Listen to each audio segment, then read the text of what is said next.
क्या अब जाति नहीं बल्कि गरीबी आरक्षण का आधार बनेगा? राजधानी लखनऊ की सड़कों पर आज हजारों आवाजें एक मांग को लेकर उठी। जाति नहीं गरीबी देखो के नारे के बीच प्रदर्शनकारियों ने सरकार से आरक्षण व्यवस्था में बड़े बदलाव की मांग कर दी। आखिर क्या है यह पूरा मामला, देखिए हमारी यह खास रिपोर्ट। नमस्कार, आप देख रहे हैं आरएनएस न्यूज और मैं हूं अभिनेश त्रिपाठी। राजधानी लखनऊ के हजरतगंज में आर्थिक आधार पर आरक्षण की मांग को लेकर आम नागरिक ने जोरदार प्रदर्शन किया। प्रदर्शनकारियों ने पोस्टर और बैनर के साथ सड़क पर उतरकर मौजूद आरक्षण व्यवस्था में बदलाव की मांग उठाई।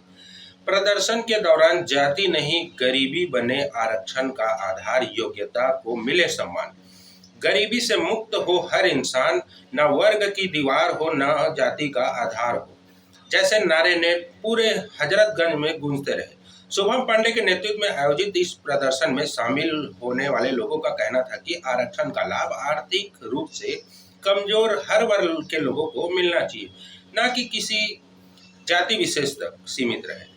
प्रदर्शन के बाद राष्ट्रपति के नाम संबोधित ज्ञापन प्रशासन को सौंपा गया, जिसमें आरक्षण के नियमों को सुधार और आर्थिक आधार पर नई व्यवस्था लागू करने की मांग की गई। वाकई में बाबा भीमराव अम्बेडकर जिसको आरक्षण का लाभ देना चाहते थे, मैं हर उस गरीब, वंचित और शोषित की आवाज बनना चाहता हूँ।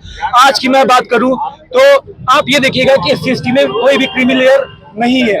इसकी वजह से जो एक तबका है SC/ST का, वही उसका लाभ उठाते चला जा रहा है। जो असली में वाकई में गरीब है, वंचित है, शोषित है, उसको उसका लाभ मिल ही नहीं रहा है। आप देखेंगे कि अगर कंपेयर किया जाए तो दो तरीके के बच्चे हैं। एक बच्चा जिसके पास हर तरीके के सुख सुविधा उपलब्ध है, जो महंगे AC रूम में बैठ के पढ़ाई कर रहा है, और एक गरीब का बच्चा जो दिए के रोशनी में, किताबों के अभाव में भी संघर्ष कर रहा है। उनकी लड़ाई एक ही सीट के लिए है। हर बार क्वालिफाई कौन करेगा? वो बच्चा जिसके पास हर तरीके के सुख साधन उपलब्ध है। बाबा भीमराव अम्बेडकर का कहना था कि जो गरीब, वंचित और शोषित है उसको मुख्य धारा से जोड़ना होगा। आप देखिए, आप गाँव में जाइए, जो गरीब है, वंचित है, शोषित है, वो हमेशा वंचित और शोषित रह जाता है, क्योंकि हक जो उसका हक है, वो उसका जो आर्थिक स्थिति से मजबूत भाई है, वो उसका हक मान लेता है। तो मैं चाहता हूँ कि हर गरीब, वंचित और शोषित को उसका हक मिले। और आपको एक बात समझना पड़ेगा, गरीबी की कोई जाति नहीं होती। गरीब गरीब होता है और गरीब अपनी आवाज कभी नहीं उठा सकता।